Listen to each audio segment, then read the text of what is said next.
তো এটা হচ্ছে আমার কলোনির একটা বাচ্চা। এটা কয়েকদিন আগে মাত্র হাঁড়ি থেকে বের হয়েছে। আর এটার এই ফেদারের সমস্যা, যার কারণ হচ্ছে এর প্যারেন্টস পাখিটা খুব বেশি পরিমাণে ফেদার প্লাকিং করছে এই পাখির, এই বাচ্চাটার, যার কারণে এর পরবর্তীতে যখন হাঁড়ি থেকে বের হয়েছে তখন এর ফেদার উঠতে বেশ খানিকটা দেরি হচ্ছে। অলরেডি এর গায়ে কিন্তু পিন ফেদার যেগুলো আছে বা শাল ফোড়া বলে, এইগুলো কিন্তু আছে, কিন্তু ধীরে ধীরে বেরোচ্ছে। তো এখন যে পাখিটা আপনারা দেখতে পাচ্ছেন সেটা হচ্ছে এই পাখিটাই। এটা 10 থেকে 15 দিন পরের ভিডিও।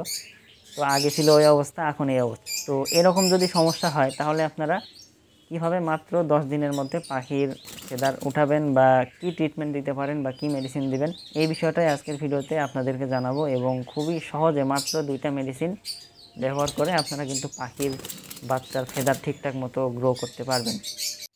তো এই হচ্ছে সেই 2টা ওষুধ যেটা আমি ব্যবহার করি সাধারণত যখন পাখির বাচ্চা হাঁড়িতে থাকে ওই অবস্থায়। এটা ব্যবহার করার 2টা কারণ আছে। সেটা হচ্ছে পাখির বাচ্চার পালক দ্রুত গজায়। মানে অনেক সময় দেখা যায় যে এই সমস্যাটা প্রথমে দেখালাম, যে পাখির বাচ্চা সেলফিড হয়ে গেছে, তারপরেও দেখা যাচ্ছে পাখির বাচ্চার পালক ঠিকঠাক মতো গজায়নি। ওই সমস্যাটা খুবই কম হয়। আর তারপরেও ওইটার হয়েছে কারণ ওইটার বাচ্চার ফেদার প্লাকিং করছিল প্যারেন্টস পাখি, যার কারণে ওই সমস্যাটা হয়েছে। তো এখন এসে এই ওষুধটা আবার দেবো আমি ওই পাখিকে, তাতে করে কিন্তু দ্রুত এটার পালক উঠে যাবে। আর আরেকটা কাজ যেটা, মানে আরেকটা কারণে আমি এটা দিই, সেটা হচ্ছে পাখির বাচ্চার পালকের গঠন সুন্দর হয় এবং তার সাথে সাথে পাখির বাচ্চাগুলো খুবই কালারফুল হয়। মানে যখন দূর থেকে আপনি দেখবেন, বা একটা পাখিকে যদি আপনি এই ওষুধটা দেন বাচ্চা থাকাকালীন অবস্থায়, আরেকটা জোড়াকে যদি না দেন, তাহলে আপনি 2টা পাখির বাচ্চার কালারের ডিফারেন্সটা বুঝতে পারবেন। এটার পালক যেমন উজ্জ্বল হবে এবং মসৃণ হবে, অন্যটার পালক কিন্তু অতটা উজ্জ্বল এবং ওইরকম মসৃণ হবে না। তো এই জন্য কিন্তু এই ওষুধটা পাখির বাচ্চা হাঁড়িতে থাকাকালীন সময় ব্যবহার করা যায়। আর একটা কাজ আছে কিন্তু এই ওষুধ 2টার, সেটা হচ্ছে জিঙ্ক। পাখির বাচ্চাকে দিলে পাখির বাচ্চার খাবারের রুচি অনেক বাড়ে এবং প্যারেন্টস পাখির ফিট করানোর প্রবণতাও বাড়ে, যার কারণে কিন্তু পাখির বাচ্চাগুলো খুবই নাদুস নুদুস এবং হেলদি হয়।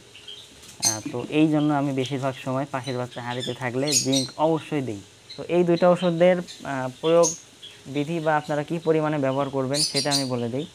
1 লিটার পানির সাথে ক্যালফ্লেক্স বা এই ক্যালসিয়ামটা 2 মিলি দিতে হবে এবং একই পানিতে পিবি জিঙ্ক বা এই জিঙ্ক ওষুধটা 5 মিলি দিতে হবে। আমি আবারও বলছি, 1 লিটার পানিতে ক্যালফ্লেক্স 2 মিলি এবং একই পানিতে এই জিঙ্ক 5 মিলি মিশিয়ে আপনার পাখিকে টানা 7 দিন দিতে হবে।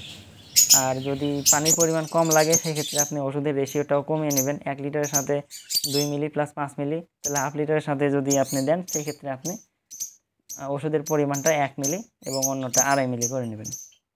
তো এইভাবে যদি আপনারা ওষুধগুলো ব্যবহার করেন টানা 7 দিন, তো 7 দিন পরে কিন্তু আপনি রেজাল্ট পাবেন না। 7 দিন ব্যবহার করার পর আপনাকে আরও 7 থেকে 10 দিন অপেক্ষা করতে হবে। তো টোটাল 15 থেকে 20 দিনের মধ্যে আপনি এই রেজাল্টটা পাবেন এবং পাখির পালকের গ্রোথ আপনি তখন টের পাবেন। আমার যে এরকমটা আমি দেখাচ্ছিলাম, আগে ছিল এই অবস্থা এবং 15 দিন পর ঠিক এরকম অবস্থা এসে দাঁড়িয়েছে। এবং বর্তমানে এখন কিন্তু দেখে কোনোভাবেই বোঝার উপায় নেই যে এই পাখিটাই কিন্তু এরকম ছিল। তো এই ছিল আজকের মোটামুটি ছোট্ট একটা ভিডিওর আলোচ্য বিষয়। সাধারণত যখন পাখির বাচ্চাকে বেশি পরিমাণে ফেদার প্লাকিং করে প্যারেন্টস পাখি, তো ওই সময়টাতে কিন্তু পাখির বাচ্চাগুলা এরকম হয়, মানে পালক ঠিকঠাক মতো ওঠে না। পিঠের পালক বা পেটের পালক যে জায়গায় প্লাকিং বেশি করে ওই জায়গার পালকগুলো পরে ওঠে। তো ওই সময়টাতে আপনারা এই ক্যালপ্লেক্স এবং জিঙ্ক ব্যবহার করলে আশা করি পালক দ্রুত উঠবে।